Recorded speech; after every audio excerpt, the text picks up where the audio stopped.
Magandang araw mga kapatid. Ngayon atin na namang tatalakayin kung ano ang 5 haligi ng Islam.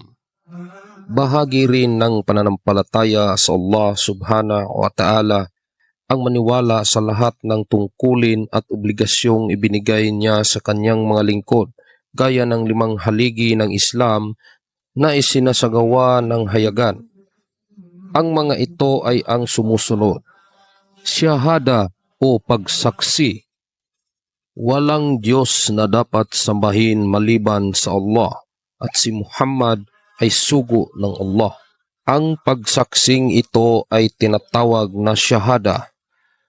Ito ay isang payak na pangungusap na ipinahahayag ng lahat ng nananampalataya.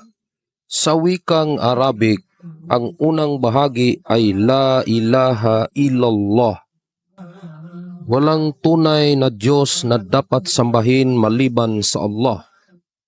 Ang ilaha ay maaaring iugnay sa anuman na pilit na inihahambing o ipinapalit sa Allah, kagaya ng yaman, kakayahan at iba pa.